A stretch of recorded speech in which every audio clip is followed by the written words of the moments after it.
एक गजब स्थिति है। इसका समाधान क्या है? समाधान है शहर के लोगों को शहर में एम्प्लॉयमेंट का स्कोप करेंगे।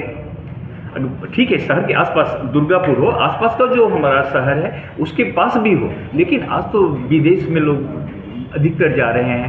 पुणे, बॉम्बे, जहाँ पर उनकी पेरेंट्स का कोई सैड न्यूज़ का खबर सुनने के शायद आज से कल आ सकते हैं, ट्रेन तुरंत मिल नहीं जाएगा। समझ रहे हैं फ्लाइट के पास समूह के क्या स्थिति हो सकता है।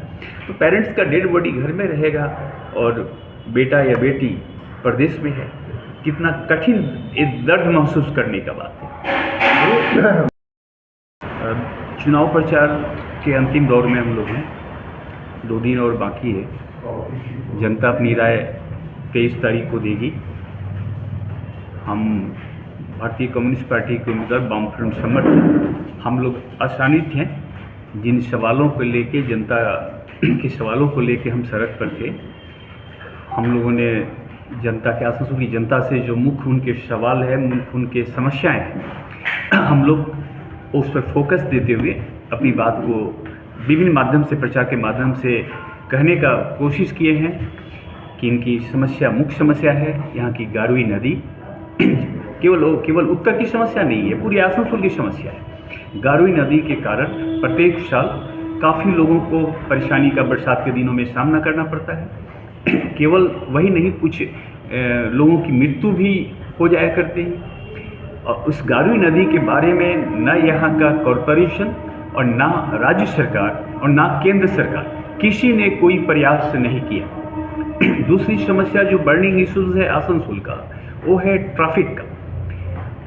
जान जट का इतना प्रॉब्लम है कि काली पहाड़ी से आपको शहीद भगत सिंह मोड़ आने में, BNR मोड़ आने में आधे घंटे का समय लग जाता है। अगर हम इसको ओवरफ्लाई करके इस समस्या के निदान की तरफ जा सकते हैं, लेकिन किसी ने प्रयास नहीं किया। जरूर एक मोटे पैसे के जरूरत है, यहाँ केंद्र सरकार की मदद, केंद्र सरकार के जो नुमाइंदे हैं और ना यहाँ के राज्य सरकार के नुमाइंदे ने कोई कोशिश किया इसका। एजुकेशन, शिक्षा का हाल, आप स्वास्थ्य का हाल आपके सामने है। शिक्षा के मामले में अभिभावक बच्चे तो हैं, लेकिन स्कूल में, सरकारी स्कूल में भेजना नहीं चाहते कि उनकी टीचरों के योग्यता पर सवाल है। जिस तरह से शिक्षकों के रिक्रूटमेंट पर पैसे का लेन देन, योग्यता कोई मापदंड नहीं रखा। ऐसी स्थिति में बच्चे अच्छा जानकारी रखते हैं टीचर से, अभिभावक नहीं भेजना चाहते। शिक्षा का हल इस तरह से कदर बिगड़ा हुआ है।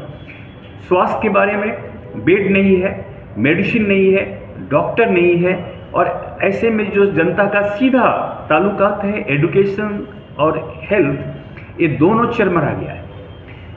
नौजवानों के लिए एम्प्लॉयमेंट चाहिए। लेफ्ट के ज़माने में जो हम लोगों ने इंडस्ट्री लगाया था, उसके बाद कहीं भी आप जामुड़िया हो, रूपनारायणपुर हो, इस इलाके में आसनसोल लोग कहीं भी कोई इंडस्ट्री, छोटे तौर पर, मझोले तौर पर कोई भी इंडस्ट्री नहीं लगा जहां नौजवानों को रोज़गार मिलेगा। हम लोगों ने भी इस चुनावी मैनिफेस्टो में इस बात का कमिटमेंट किया है जनता से कि हम लोग प्रत्येक परिवार में एक आदमी को हम लोग रोज़गार देंगे। ये रोज़गार हम लोग तभी दे सकेंगे जब हम लोग इंडस्ट्री की तरफ आगे बढ़ेंगे, या इस देश और राज्य के भीतर मिक्स्ड इकोनॉमी का व्यवस्था था। एक तरफ सरकारी उद्योग भी थे और प्राइवेट उद्योग भी थे। सरकारी उद्योग में जो आसनसोल का मूलतः रेल, कोल, इसको आसपास का और भी कारखाने थे, कुछ साइकिल फैक्ट्री जो रहा है बंद है, आज हिंदुस्तान केबल था जो बंद है, लेकिन इसके आसनसोल का ग्रोथ इंडस्ट्री के चलते हुआ। और ऐसे इंडस्ट्री में या तो केंद्र सरकार के अधीन या तो बंद है, या वहाँ पे रोजगार का अवसर नहीं है, संकुचित होते जा रहा है, डीनेशनलाइजेशन हो रहा है, प्राइवेट की प्रक्रिया में हो रहा है। कोल एक सबसे बड़ा करीब 3 लाख वर्कर इसी के भीतर थे, आज कुछ मात्र 1000 के भीतर हैं। प्रत्येक महीने लोग रिटायर हो रहे हैं, यहाँ से जा रहे हैं, और शहर अगला दिन भविष्य बहुत काफ़ी आर्थिक दृष्टि से कमज़ोर हम लोग समझेंगे। केवल यही नहीं, पॉल्यूशन की समस्या, साइडिंग है, रेलवे का जो साइडिंग है, हम लोग अब भी आप इसी शहर के हैं, देखिएगा पॉल्यूशन से लोगों का रहना काफ़ी दुश्वार है। तो इन समस्या, पॉल्यूशन, इसको हम लोग दूसरी जगह शिफ्ट कर सकते हैं, कोई बड़ा काम नहीं है। आसनसोल से 7-8 किलोमीटर इस साइड ईस्ट या वेस्ट में हम लोग ले जा सकते हैं, और इससे हम लोग पॉल्यूशन से बचा जा सकता है। इन सवालों को लेकर हम लोगों ने जनता के पास गए हैं। आज हमारा अंतिम चरण जो प्रचार का है वो चित्रा मोड़ से शाम 5 बजे रैली निकलेगा, आश्रम मोड़ तक हम लोग जाएंगे। आप लोगों से भी आमंत्रण है कि आप लोग रहिए अपने मीडिया से कवरेज के लिए और फिर इस बात को